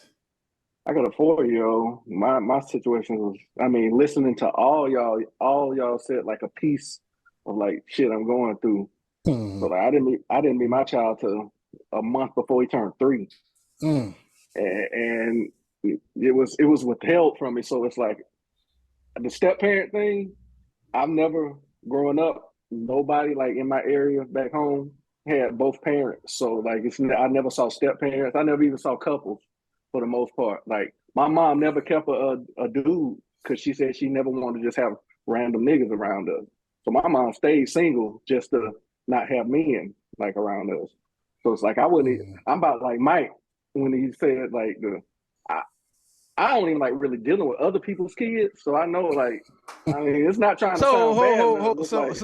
So I don't have hold on before you put that out there. I mean, I don't have no problem dealing with other people. Nah, you said it. He said fuck them kids. Stand on that. I said it in the context of I don't want to be no step parent. I love kids, man, but I don't want to be in the position nobody else's kids. In a step parent position. Get back to getting your shit off, man. I know I'm like that because like I moved up here to help take care of my nieces and nephews. I moved up here the week before my nieces were born because I know their dad wasn't gonna be in the picture, and then they had a little brother. So it's like they used to wonder why people used to always tell them they think you're our dad. I'm like, that's because they see me with y'all all the time. I'm all people know, as a male figure around y'all. But when I see them around other kids, and this was before I even had my child, I used to get them furious when I see like little shit happen because they real nice. They green, they nice, and they do this stuff different than if they was my children. I would tell. I mean, I try to instill it to them much as I can, but I'm not their mother. That's my sister's kids at the same time, so I don't buck her shit. But it's like sometimes I'd be like, man, them little motherfuckers that ain't your friends, like I don't like them. I'm sorry. So with my situation, it's like I'm dealing with the not stepdad, but my son's mother's boyfriend, and it's kind of like we don't have no type of communication because it's all bad. It's on one of them type of situations, and I just try to keep calm for the sake of, because I know this is more than about me. This is about a child. I'm old now. I don't give a damn. I done did a lot of stuff that I want to do in life and still want to do some shit, but he's gonna come first now. And I just met him 2021, just like that. It's like everything that I know I want to do, I moved into this place for him so I can have a bigger spot and he can have his own room. So it's hard because like I said, if it was a guy that I knew he was trying to instill the same type of shit I was and discipline and all that, I'd be cool with it. But it's not. Mine is the whole total opposite. And I just gotta hope it all like even when KP when you was talking about custody, I was like, man, I'm gonna have to talk to this man a little bit off camera about how he dealt with that and all that, because all this it's getting ready to come pretty soon. And I guess it's going back to the mental stuff. It's like I've been as calm as I've been in my life because I know I need to for the sake of him. Yeah, that's gonna be part of it. That's gonna be part of that whole little custody battle, man. You're gonna have to keep it cool, keep it playing at all times. Like I've been poked, and it's like, you know what? At first I was like, I was reacting, then I came to the point where I was like, you know what? I think that's intentional, and I'm not gonna do that. I'm not even gonna react because I can already tell this little dude obsessed with me, man. And I know he knows because he ain't had no man around. There's nothing but women. And it was like they didn't he heard my tone and he moves different than he does with them. And I've only had him 2 years. So I already know the difference. And that shit matters. So like I said, I didn't have no stepfather. I didn't have any boyfriend. Moms had boyfriends in the house, none of that. So it was like I was always the man. Even if I did act like, I felt like I was always the man. Till I was 13, I was like, I was in the house and out. My mom wouldn't see me all day. So, and I always wondered, like, if I would have had a father figure, how much different. I mean, I didn't turn out fucked up, but how much different my life would have been. Because I know my dad. I haven't seen my dad since I was in the Air Force, man. This was 2002. 2000. I haven't seen my dad since 2000. I haven't talked to him since 2002. So that shit can. That's why I'm just trying to do everything I can to make sure he comes up and has everything that I didn't, because it's gonna make a difference. But I know I'm one and done. No step kids, none of that. None of that. I'm gonna have a procedure. No more. Welcome to the crew, my boy.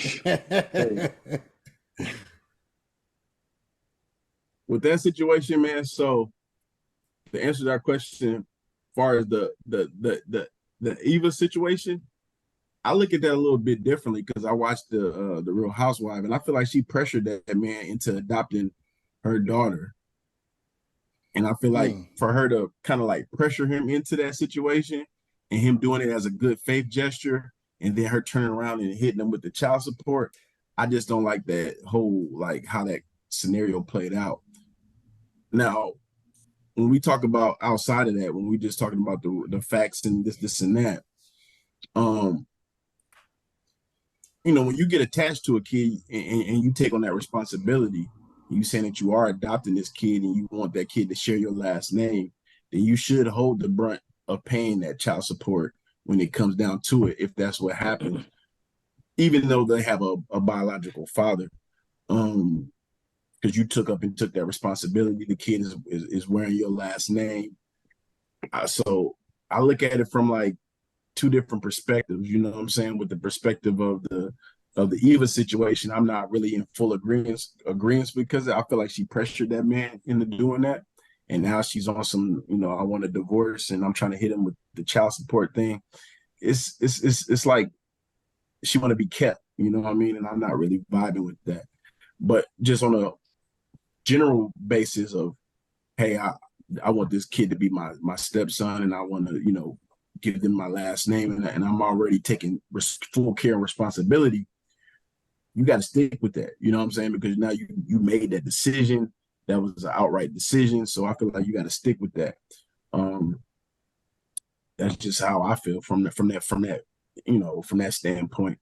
I've been blessed. You know what I'm saying? Like, I dated women before I had my son. I dated women with kids, and I got attached to those kids, and it hurt. You know what I'm saying? When we broke up, and I wasn't able to see the kid like that. You know what I'm saying? Like, just on some, hey, how's you know, so and so doing, and they not even responding or none of that shit. Because you kids, man, they're easy to build an emotional attachment with them. You know what I'm saying? They're so fun, and just like, you know, you see a lot of yourself in them. You can see like experience. So like, you know, what you were talking about, KP, what helps you now is that you have experience. You went through a situation that gave you the experience to know now when I'm, you know, in the situation myself and I am the stepdad, I have this experience because I actually went through it. You know what I'm saying? So that gives you wisdom on a whole nother level that you can pass down to, you know, your stepson and your stepdaughter.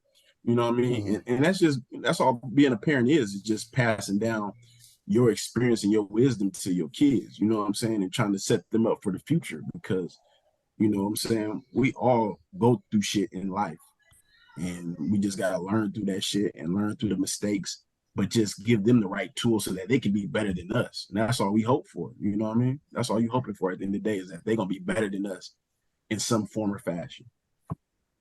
So with that in mind, though, I just wanted to say, I think sometimes ego is really the issue, because who am I to say, even with my three kids, right?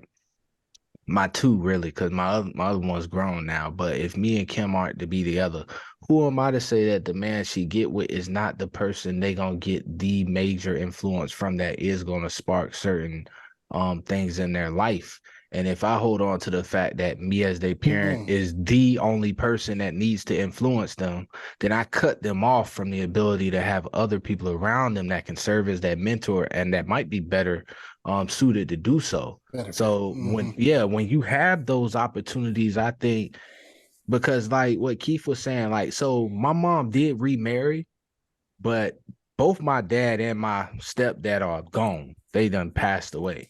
So when you have those opportunities where it's 4 individuals now, or 3 if you're alone and then the other person is with somebody else, if you cutting off the ability for your child to create a real relationship with them, a parental type relationship with them, you hurting them.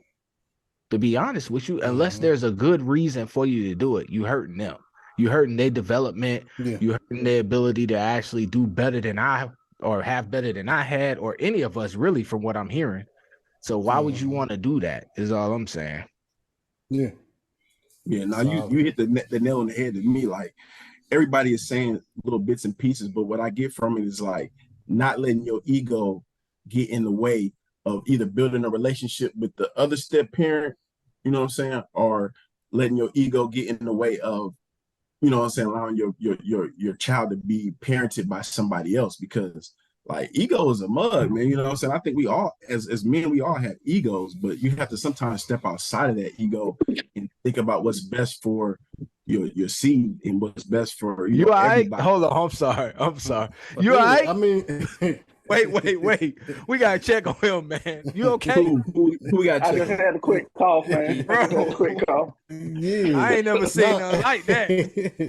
He tried to cough, but not cough. I wanted to sneeze. I wanted to sneeze, but I tried to hold that shit in, and it got worse.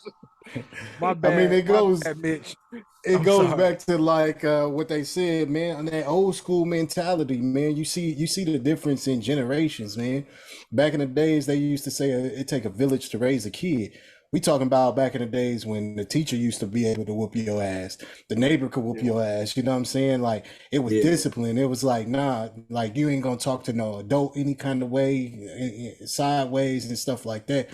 And you know, just as people start having kids younger, you know, your mind's not developed, so you're not in that right frame of mind to be accepting of like, hey, like y'all said, you know, there's gonna be that other person might be in a better position to guide your kid. It's not to say that you're a fuck off, or you know, you don't have a piece in the pie, but you know, you got to be open to allowing the kid to take from multiple aspects. It's just like them going to school. You don't tell them just pay attention to math. You know, don't pay attention to social studies. Like all that stuff might play a part in a development. So, you know, you got to allow them to take from different people, man, because you're not shit. Some people could have both their parents and be influenced from outside the house. Yeah. You know what I'm saying? Like, so I will say on the adoptive side as well, just FYI, you can also petition to, it's like, if it's like on some slimy, grimy type stuff in the beginning, like it's for, like they just trying to get with you, like you were saying, she pressured Buddy into adopting the kids, and now she asking for child support. You can also petition the court to terminate your parental rights if you adopted the child. If it's all some grimy and stuff like that, but it kind of seemed like it's like a race to the court, like whoever get there first type thing. But I mean, if it's on some slimy type stuff like that, then I mean, I feel like it's good that they give adoptive parents at least that route to be able to go that route. If that's how. Now, another thing I was gonna say is like having a prenup, man. Like that helps. Like, you know what I'm saying? He should have had a prenup in the situation and said, hey, if we break up, you know, I'm adopting your kid, but if this marriage fails, you know, that's that man's responsibility, not mine, because, you know, at the end of the day, or whatever. You know, prenups are just a way of just kind of setting up the structure of how you want things to go if things go bad. You know what I mean? People get these stigmas of like, yo, prenups, Now it's just really like a contractual agreement of, hey, if this happens, this is what we're going to do, and we agreed upon this, and let's make sure that we stick to that, you know? I feel nothing like, different. I was gonna say I feel like all broke people should have prenups, like for real. Like so I say that because no. So look, listen. It sounds weird, but you got to think the rich people, the ones that could rebound from all that stuff. You know what I mean? Like when you earn it under a certain class, like which is. I feel like personally, all five of us is on this thing right now. Like when I'm saying, like people that's ultra rich, they not prenup. Okay, take $5 million. Who cares? But if somebody take $50K for me, $100K for me, or ask me for, you know what I mean? Like that's going to affect my life mentally more than it would somebody who making, you know what I'm saying? Fact. Yeah, so you could have hit us with middle class. You could have hit us with middle class, not folk. I mean, I put myself in that category. All right, class, we all right. He said broke. And I stand by that. I stand on that. I believe I like it. I like it though, because to me, I think I'm broke too right now, because my mind state is a lot higher than where I'm at right now. So not saying nothing if you don't think you broke, KP, but we might be thinking different. No, I'm just saying. Hey, I know. Come on, give us a little. It sounds harsh, so people don't like. I never say the topic that we had on the menu, but I wanted to bring this up because it was a huge situation about this. The chick was kind of basically calling like niggas mediocre and average. Hey, did y'all hear about that? I ain't heard about that. All right, so just a synopsis of what happened. This chick named Ebony K. Williams had a discussion. Oh, I know what you're talking about. I posted it in the chat, but anyway, so she was talking to Ayana and they was having a conversation, and she was basically saying like, yo, you know, these dudes ain't really got it all, whatever. So Ayana comes and asks her like, yo, would you date a bus driver? And she was like, no. If he owned the bus, you know what I'm saying? No. So Ayana was like, see, that's the problem. It is like, in the conversation for me. You worried about if he owned the bus, but you're not worried about if this person is a good person. Like, does he treat his mama well? Does he treat you well? Does he treat his friends well? Does he love driving the bus? Does he have a passion? Like, you know, like other things that people have kind of gone away from. People more so now are just about materialistic things and these fake ass preferences that they have. But it's like, let's get to the core of like really what makes a person a person. It's because they ain't got nothing inside of them. And what I mean by this is my opinion. So as I said, we already talked about earlier, but it's been 20 years. But when it was 20 years ago, I ain't have shit. This is another reason why I'm opposed to child support, opposed to welfare, opposed to Section 8, opposed to food stamps, opposed to all of that. I ain't have nothing. And it could have easily been the way of my wife going the way of, I'm just gonna get this assistance, fuck you type thing, right? And whatever it took in her to actually see where I'm at today and hopefully where I may be going in the future, I think that's an investment on both of us and a risk on both of our parts. If she's saying that the person gotta already be a finished product, I ask, is she a finished product? What's she bringing to the table? And she probably is not. So unless somebody is trying to meet somebody exactly where they're at, they need to really reflect, look in the mirror, and really see like, yo, you ain't got it all either. And somebody got to start from somewhere. Go ahead. In this case, the lady that was, asking did he own the bus, she definitely had her shit together. She's a lawyer. She's very successful. You know what I mean? Black women, in this current stage in our lives are very successful. I mean, they got degrees, they're owning houses, they're so I think earning more. That don't mean so I think the difference. Thank you. I think the difference. So I'm just saying, like, far as like what you said.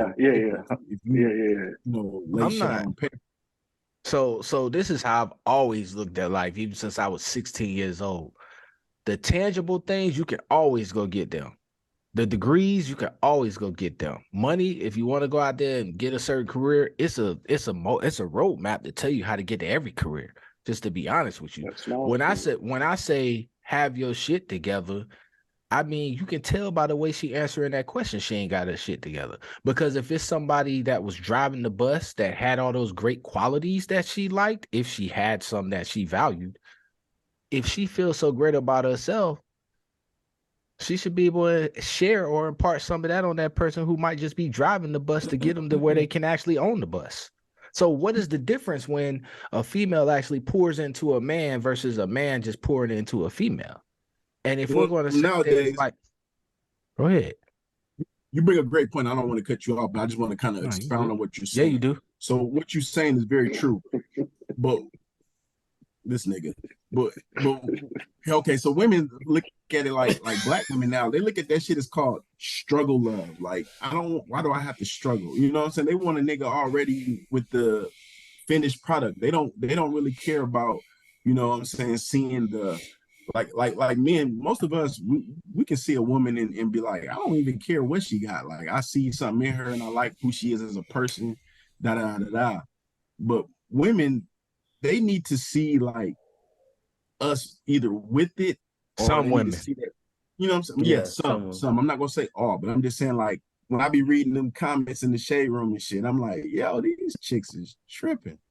Man, look, I'm gonna keep it real. I feel like it's like ebbs and flows. Like, you gotta anybody that say something like that, for me, is a red flag. I gotta stay away from you, because for me, at the end of the day, I've been on top and I've been on the bottom. Like, I've been the one providing and I've been the one receiving. You know what I'm saying? Like, so it's, but pause. Like my life is it goes up and down. He's unpause proof. So, he's pause proof today. It's a seesaw. What you mean? Yeah, you've been the one receiving. Seesaw. Yeah. But them niggas is really, they trying to find a hard pause for you, bro. They reaching for the pauses right now. I feel like they got PTSD. They've been so hurt. That wasn't no reach. That wasn't no reach. That wasn't no reach. That wasn't no reach. I gotta get my That wasn't no reach. That wasn't no reach. When you catch him on the pause, he tried to make it serious. Nah, he's still a pause. Just talking. I mean, it was, pause. At the end of the day, anybody that say something like that to me is a red flag. I mean, life is hills and valleys. You gotta be able to give and you gotta be able to receive. That's real. I mean, like, at the end of the day, like, a relationship is a partnership.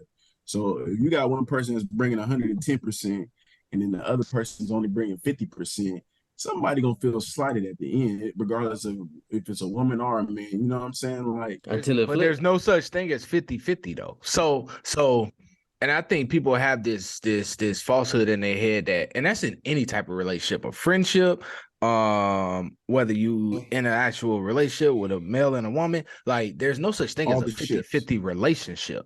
So what it does is, much to like what Dre was saying, is it ebbs and flows. What you have to make sure of is that you're not always the one that's On the giving. bottom.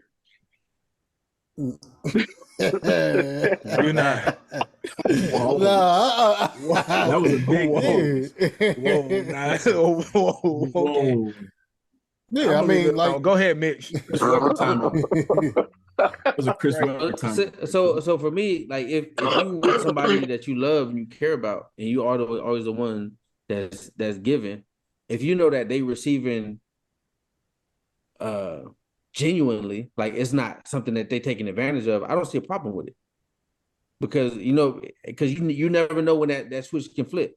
What happens if, you know what I'm saying? Because and then all of a sudden they're like, okay, this person held me down for all this whole time, and I never really had to do nothing. But now I do got to do something because they're not able to, and then they start taking care. Like I feel like the people that give with the intentions of with the intention to receive later down the road.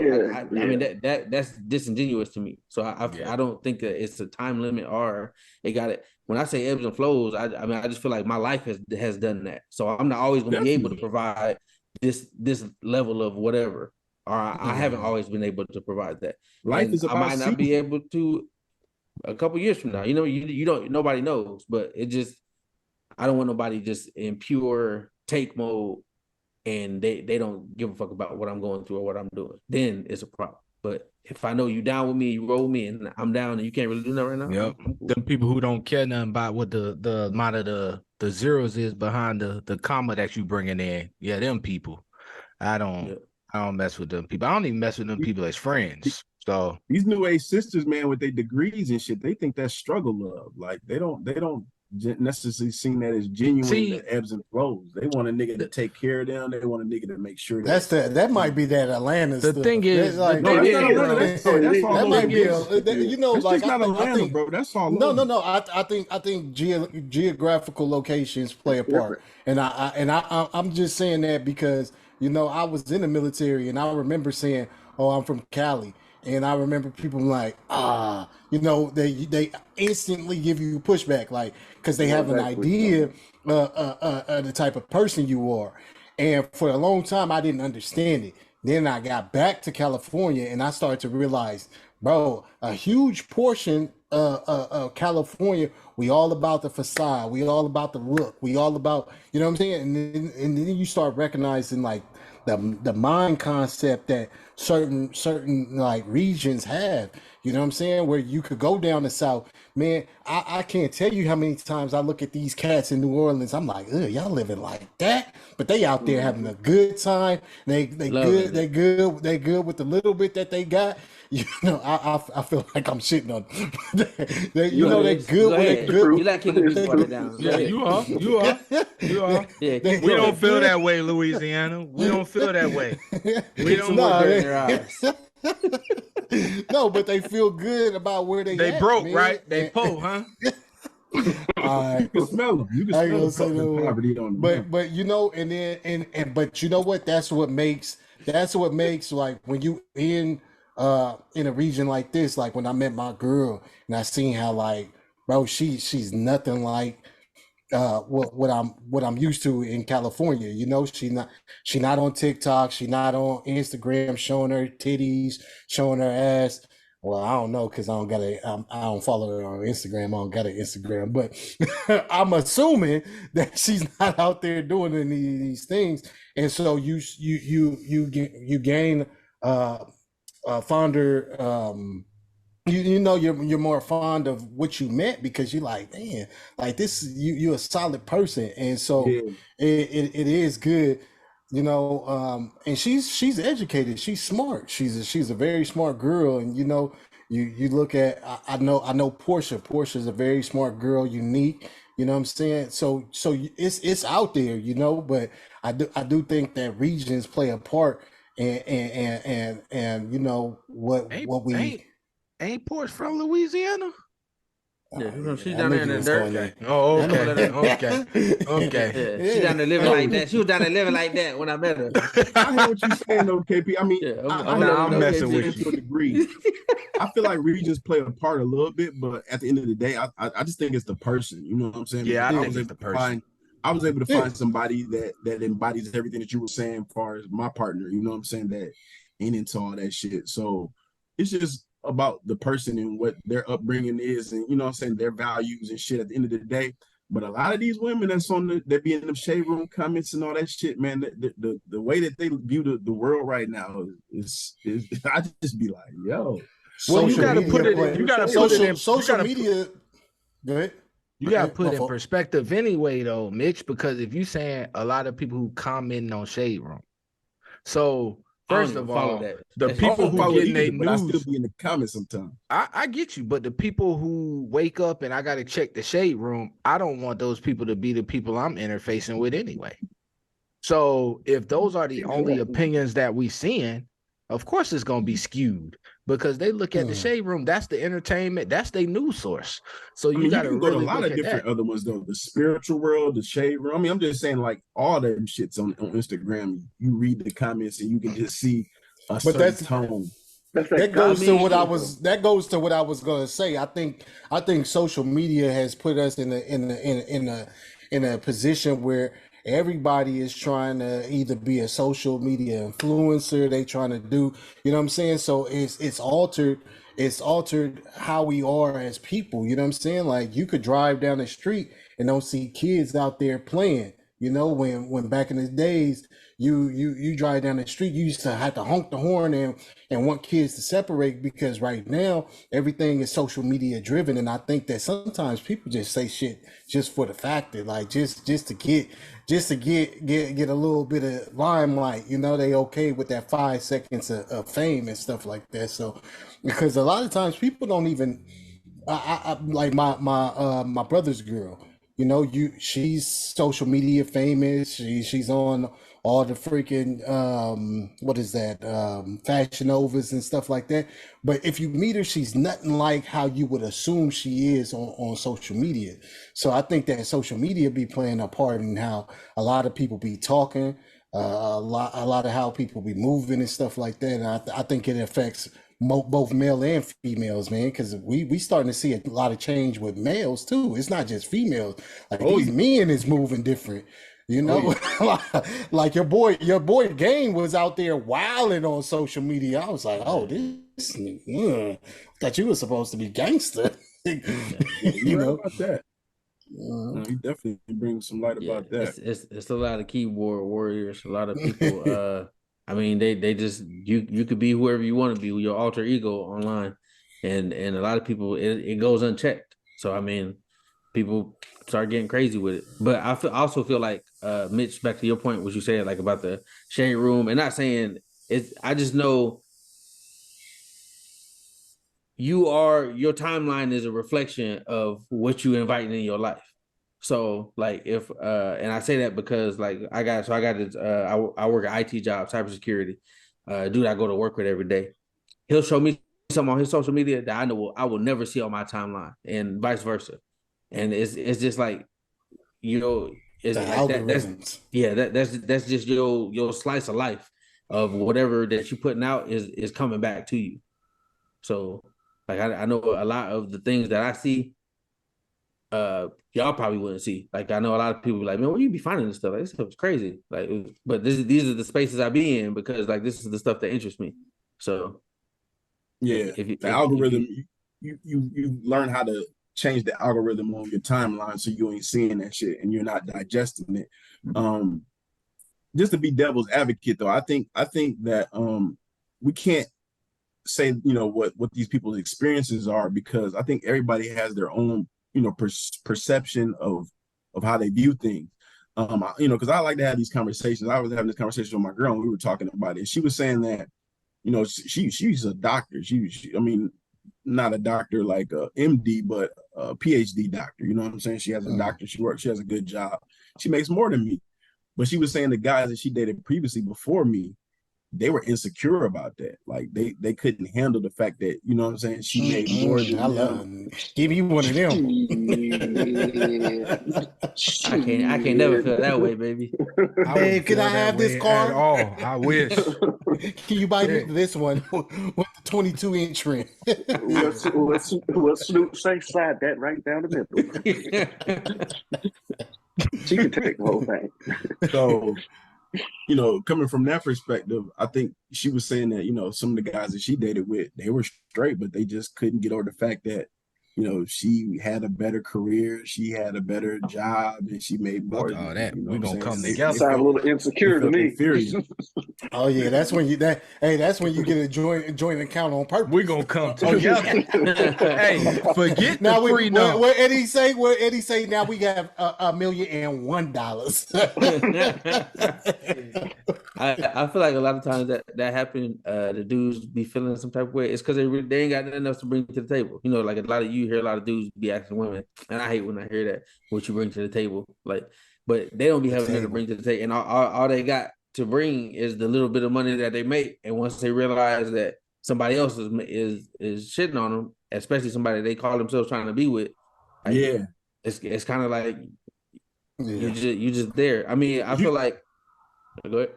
No, you were saying some real shit. Like, I was just agreeing that you can be a man without having to be the main. You know what I'm saying? Like, you can be a protector, you can be a spiritual lead. There's all type of things that you can do in the household. You know what I'm saying? That don't involve money. That and you can still be the lead of the house. Yeah, you're supposed to do those even if you are the one providing the most in the house. So yeah. I would honestly want it that way anyway, as far as like my girl not needing me. Like I don't want to be relied on like you need me. Like, you know, I want you to be here because you want to be. Man, you are preaching with that one, boy. Ain't nothing worse than having a female that's dependent, man. Like that shit. I feel like that go both ways, man. Like, I mean, yeah, I feel Yeah, it ain't even just that. Having anybody that's just dependent on you, man, that shit. That's why it's hard having kids. Yep, just kids. Sometimes the kids be too much. That's why it's hard having kids. They just my little broke friends. Like, they always broke friends. Got nothing to bring. Yeah, to the it's table. hard, man. My oldest just came home for summer, and my bills just automatically went up. Like it's crazy, man. I still think I got hustled out of an Uber ride.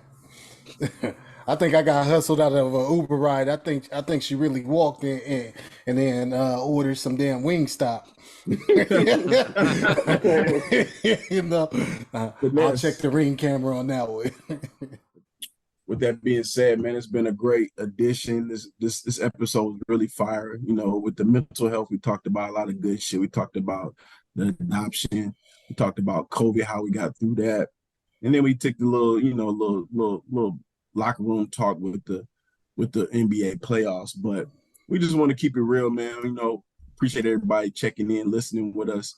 You know, we're gonna try to keep this consistent, and you know, just keep doing this and bringing y'all good content, being real and down to earth.